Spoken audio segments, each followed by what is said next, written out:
नमस्कार, study with Lakshmi ma'am channel पे आप सबका बहुत बहुत स्वागत है। इसके पहले सेशन में हमने आप लोगों से ये चर्चा की थी, मतलब इतिहास के जो साहित्यिक स्रोत पे हम चर्चा कर रहे थे। तो साहित्यिक स्रोत में उस समय जो क्या मतलब उपनिषद हैं, ब्राह्मण ग्रंथ हैं, उस पर चर्चा की गई थी। उपनिषद, ब्राह्मण ग्रंथ और आरण्यक, उस पर चर्चा की गई थी।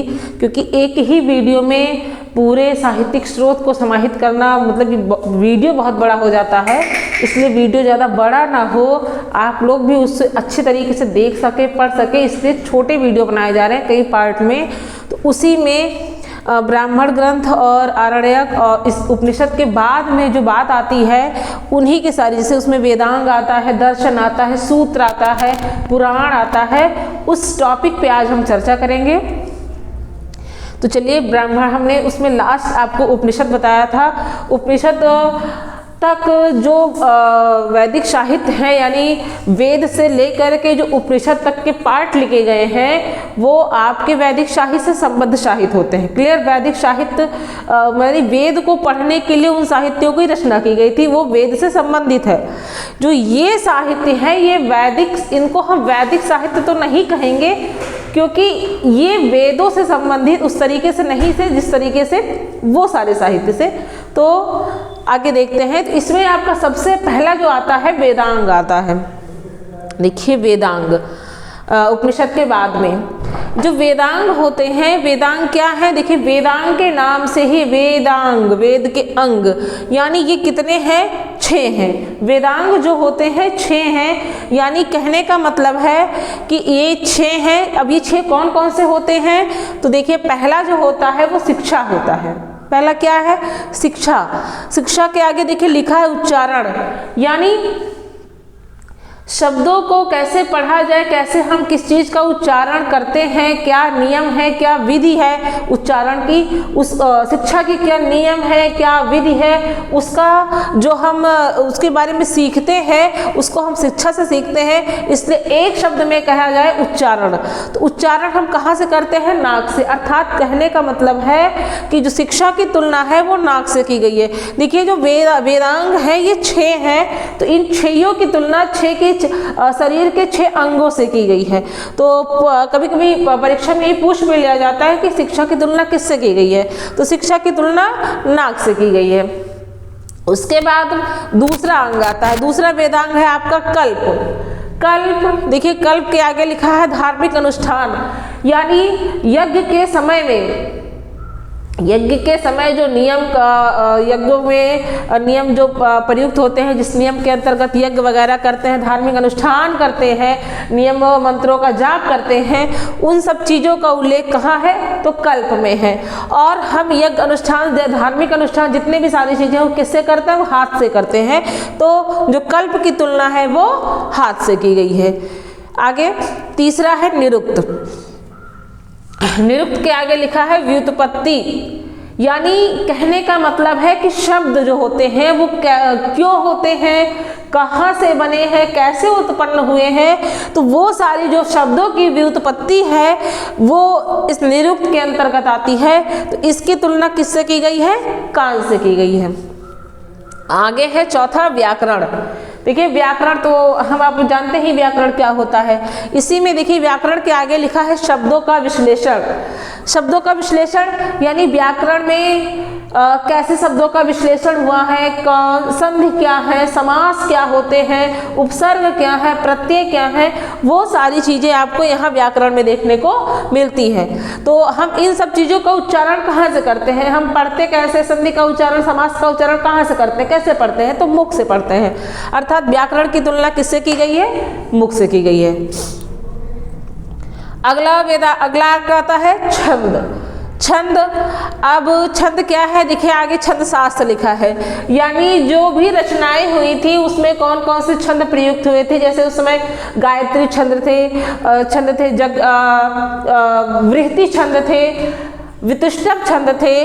तो इन सब छंदों का जो प्रयोग हुआ है ये छंद शास्त्र अर्थात छंद के अंतर्गत हुआ है, और जो छंद की तुलना है वो पैर से की गई है।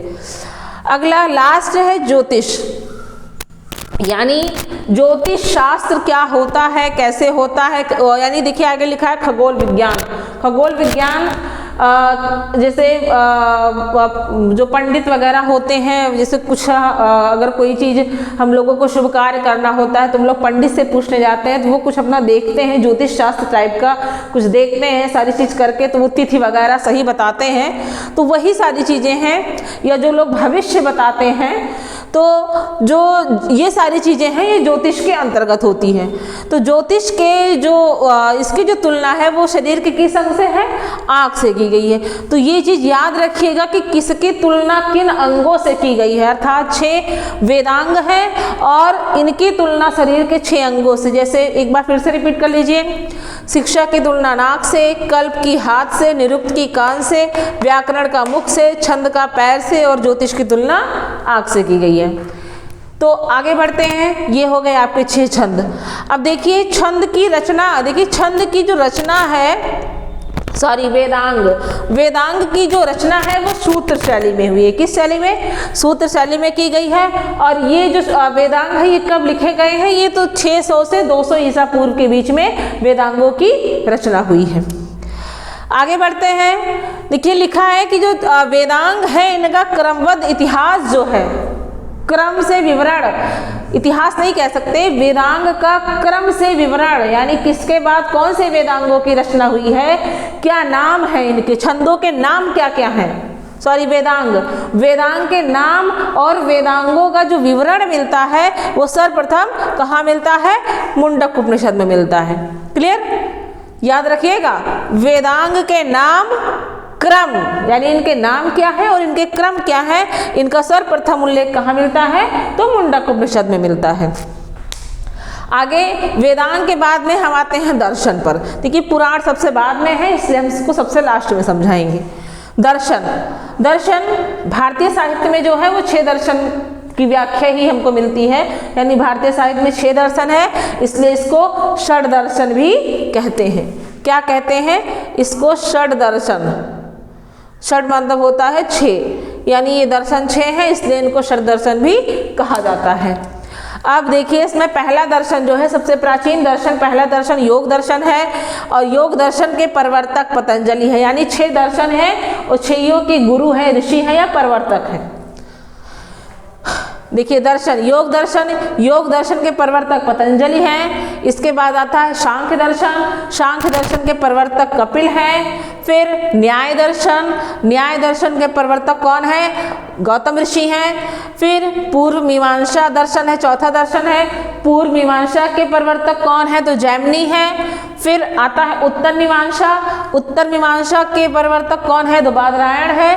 फिर छठा है जो वो चारवाक दर्शन है, ये सबसे अंत में आया था। तो जो चारवाक दर्शन है ये इसके प्रवर्तक कौन है, चारवाक है। तो याद रखिएगा ये भारतीय दर्शन है। क्लियर, क्योंकि जो आपके पाश्चात दर्शन है वो आप जब उसको इतिहास वगैरह आप पढ़ते हैं तो उसमें आपको मिलते हैं कई सारे आदर्शवाद है, तो प्रयोजनवाद है, सारी चीज़ें हैं, तो वो आपका पाश्चात दर्शन में आता है। लेकिन ये आपके क्या है, ये आपके 6 भारतीय दर्शन है। तो आगे बढ़ते हैं, दर्शन के बाद हम पढ़ते हैं उपवेद देखते हैं। तो उपवेद देखिए वेदों से संबंधित है। वेदों से संबंधित कहने का मतलब है कि चारों वेद का एक एक उपवेद है। जैसे चारों वेद के ब्राह्मण ग्रंथ हैं, उपनिषद हैं, वैसे ही चारों वेद के एक एक उपवेद भी है। तो पहला है ऋग्वेद का उपवेद आयुर्वेद से है। आयुर्वेद है जो चिकित्सा से संबंधित है। किससे है, देखिए आयुर्वेद एक तरीके की चिकित्सा होती है। तो ऋग्वेद का उपवेद यानी ये सारे क्या है, ये सारे उपवेद हैं। क्लियर, ये उपवेद है, वेदों के उपवेद। तो ऋग्वेद का उपवेद आयुर्वेद है जो चिकित्सा से संबंधित है। दूसरा यजुर्वेद, इसका उपवेद धनुर्वेद है। धनुर्वेद जो है वो युद्ध कला से संबंधित है। फिर तीसरा आता है सामवेद का उपवेद गंधर्व वेद है। गंधर्व वेद संगीत और कला से संबंधित है। अथर्ववेद, इसका उपवेद है शिल्पवेद, और शिल्पवेद शिल्प कला से संबंधित है। तो ये 4 वेद हैं और इनसे संबंधित चारों उपवेद हैं। अब उपवेद के बाद में हम पढ़ते हैं सूत्र। क्लियर। सूत्र पढ़ते हैं। देखिए सूत्र भी आपको उपवेद के बाद में जो रचना हुई थी वो सूत्रों की हुई थी, और सूत्रों की जो रचना हुई है वेदों को अक्षुण्ण बनाए रखने के लिए ही सूत्रों की रचना हुई थी। तो आगे बढ़ते हैं। देखिए इसमें बताया गया है कि विधि और नियमों का जो प्रतिपादन करने वाले सूत्र होते थे, क्लियर, विधि और नियमों का प्रतिपादन करने वाले जो सूत्र होते थे उनको क्या कहते हैं, उनको कल्पसूत्र कहते हैं। क्लियर, विधि और नियमों का प्रतिपादन करने वाले सूत्रों को कल्पसूत्र कहते हैं। अब कल्पसूत्र 4 प्रकार के होते हैं। तो ये कल्पसूत्र के प्रकार ही हैं, पहला, दूसरा, तीसरा और चौथा। ये कल्पसूत्र के प्रकार है। तो कल्पसूत्र 4 प्रकार से मिलते हैं। पहला आता है सौत्र सूत्र। सौत्र सूत्र में किसका वर्णन है, तो सौत्र सूत्र ये यज्ञ संबंधी नियमों और विधि विधानों का यहाँ पर वर्णन मिलता है, यानी यज्ञ में कौन से नियम हैं, कौन सी विधियां प्रयुक्त होती हैं, उन सब चीजों का वर्णन सौत्र सूत्र में मिलता है। दूसरा सूत्र आता है गृह सूत्र। गृह सूत्र में मनुष्य के कर्तव्य, यानी मनुष्य के लौकिक और पारलौकिक कर्तव्य क्या है, कि मनुष्य के लौकिक और पारलौकिक दोनों कर्तव्यों का वर्णन इसमें मिलता है। क्लियर। गृह सूत्र में मनुष्य के लौकिक और पारलौकिक कर्तव्यों का वर्णन मिलता है। फिर अगला आता है धर्म सूत्र। धर्म सूत्र में सामाजिक कर्तव्य क्या होते हैं मनुष्य के, फिर धार्मिक कर्तव्य क्या होते हैं, राजनीतिक कर्तव्य क्या है, उन सारी चीजों का उल्लेख कहाँ मिलता है, धर्म सूत्र में मिलता है। और याद रखिएगा, देखिए स्मृति ग्रंथ है, तो जो आपके स्मृति ग्रंथों की रचना हुई है, यानी जो स्मृति है, मनुस्मृति वगैरह है, तो स्मृति ग्रंथों का जो विकास हुआ है वो धर्म सूत्र के अंतर्गत ही हुआ है। फिर अगला चौथा सूत्र आता है शुल्ब सूत्र। कल्प सूत्र का चौथा प्रकार आता है शुल्ब सूत्र। शुल्ब सूत्र में बहुत इंपॉर्टेंट है, क्वेश्चन बहुत भी बार आया है, बलिवेदी का सर्वप्रथम उल्लेख कहाँ मिलता है, तो शुल्ब सूत्र में मिलता है। फिर अग्निवेदी का उल्लेख कहाँ मिलता है सर्वप्रथम, तो शुल्ब सूत्र में मिलता है। फिर जो ज्यामितीय गणित है, यानी जैसे हम लोग रेखा गणित पढ़ते हैं, तो ज्यामितीय गणितियों का सर्वप्रथम उल्लेख और प्रयोग कहाँ किया गया है, तो वो भी शुल्ब सूत्र में ही किया गया है। आगे बढ़ते हैं। देखिए सूत्र साहित्य के बाद में स्मृति साहित्यों की रचना हुई है। यहाँ भी मैंने बताया कि धर्म सूत्र जो है इसी के स्मृति ग्रंथों का विकास जो है धर्म सूत्र के अंतर्गत ही हुआ था। तो सूत्र साहित्य के बाद में स्मृति साहित्यों की रचना की गई। अब स्मृति साहित्य क्या होते हैं, देखिए स्मृति का जो अर्थ होता है वो स्मरण, क्लियर, स्मरण ज्ञान स्मृति का अर्थ होता है। स्मृति एक कह सकते हैं जैसे विधि नियमों का उल्लेख है, यानी एक तरीके से कानून ग्रंथ होता है। क्लियर, स्मृति को कानून ग्रंथ भी कहते हैं, यानी इसमें जैसे इस समय धाराएं वगैरह हैं जो भी होती हैं, तो जो इस समय के भारतीय संविधान में वर्णित है, तो जो उस समय जो भी आज धाराएं वगैरह हैं भारतीय संविधान में, इसके अंतर्गत कार्य किया जाता है। लेकिन जो प्राचीन समय में कार्य होता था वो स्मृति के अंतर्गत होता था, यानी जो स्मृति है इसको कानून ग्रंथ भी कहते थे। अब देखिए स्मृति को क्या कहा गया, धर्मशास्त्र। क्लियर, स्मृति को धर्मशास्त्र नाम भी दिया गया है, इसको धर्मशास्त्र भी कहा जाता है। फिर आगे आते हैं, देखिए कई सारी स्मृतियां मिलती हैं, उसमें से जो कुछ प्रमुख स्मृति है, पहली है आपकी मनुस्मृति। मनुस्मृति सबसे प्राचीन स्मृति है। क्लियर, सबसे प्राचीन है, प्रमाणिक है, जो भी है, और सबसे पहली स्मृति है आपकी मनुस्मृति। मनुस्मृति की जो रचना हुई है वो शुंग काल में हुई है। कब हुई है, शुंग काल में। क्लियर, शुंग काल में लगभग ये 200 ईसा पूर्व के आसपास इसकी रचना हुई थी। मनुस्मृति की रचना कब हुई है, तो 200 ईसा पूर्व के आसपास हुई है। क्लियर, मनुस्मृति के टीकाकार, देखिए टीकाकार क्या होते हैं, टीकाकार जैसे टीका टिप्पणी करने वाले, जैसे इस समय अगर आपको सरल भाषा में समझाया जाए तो जैसे हिंदी में इस समय विधाएं हैं, कहानी है, नाटक है, आलोचना ग्रंथ है। क्लियर, इसे कहानी, नाटक, निबंध, ये सारी चीजें होती है। उपन्यास, तो वैसे ही हिंदी में एक अलग विधा है आलोचना ग्रंथ। कई सारे ग्रंथ, उस पर कई सारे साहित्य लिखे गए हैं। सबसे पहले जो आलोचक हैं वो डॉक्टर राम कुमार वर्मा जी हैं। उन्होंने कई सारी आलोचना लिखी हुई है। फिर देखिए, वैसे ही आलोचना को ही हम टीका कहते हैं, यानी किसी की आलोचना करना, टीका करना, उसके बारे में उसका सही क्या है, सही पार्ट क्या है, गलत पार्ट क्या है, उसको बताना। तो वैसे ही जब ये लोग बताते थे तो उस पर एक ग्रंथ ही लिखते थे। तो मनुष्य, जैसे पतंजलि हैं, पतंजलि ने क्या लिखा था, यानी जो पाणिनि थे, पाणिनि ने अष्टाध्यायी लिखा हुआ है। तो अष्टाध्यायी की टीका ही पतंजलि ने महाभाष्य के रूप में लिखी है। क्लियर, जो पतंजलि ने महाभाष्य लिखा था वो अष्टाध्यायी की टीका ही थी। तो वैसे ही ये भी है, यानी मनुस्मृति के जो टीकाकार, इस पर टीका लिखने वाले कौन कौन से विद्वान हैं, तो मेधातिथि हैं, गोविंदराज हैं, भारुचि हैं, कुलुक भट्ट हैं। तो ये अक्सर पेपर में पूछ लिया जाता है कि इनमें से कौन से मनुस्मृति के टीकाकार हैं या नहीं है, ऐसे करके भी क्वेश्चन आते हैं। तो ये याद रखिएगा, कंफ्यूज ना होइएगा, क्योंकि मनुस्मृति के और याज्ञवल्क्य स्मृति के टीकाकार ज़्यादा पूछे जाते हैं। तो लोग यहाँ पे मिक्स कर देते हैं, इसका इसमें कर देते हैं, इसका इसमें। ये चीज़ मत करिएगा, इसको अलग अलग आप लोग याद करिएगा। तो मनुस्मृति के टीकाकार कौन है, मेधातिथि हैं, गोविंदराज हैं, भारुचि हैं और कुल्लुक भट्ट हैं। इसके बाद आते हैं याज्ञवल्क्य स्मृति। याज्ञवल्क्य स्मृति, इसकी रचना भी लगभग 100 से 300 ईसा पूर्व के बीच में ही हुई है। 300 से 100 ईसा पूर्व के बीच में ही हुई है। तो इसकी जो रचना है, इसकी रचना किसने की है, इसकी जो टीकाकार है, इसकी टीकाकार विज्ञानेश्वर है, विश्वरूप हैं और अपरार्क हैं। ये 3 इसके टीकाकार हैं और ये 4 मनुस्मृति के टीकाकार हैं। आगे अगली आती है नारद स्मृति, फिर पराशर स्मृति है और कात्यायन स्मृति है। तो इन सारी स्मृतियों भी उस समय के इतिहास का वर्णन मिलता है। याद रखिएगा, मनुस्मृति और याज्ञवल्क्य स्मृति में मौर्य वंश की जो वंशावलियां हैं, यानी मौर्य युग का जो भी सारी इतिहास है वो मिलता है मनुस्मृति और याज्ञवल्क्य स्मृति में। देखिए, ये शुंग काल में लिखी गई थी और मौर्य काल के बाद में ही शुंग काल है।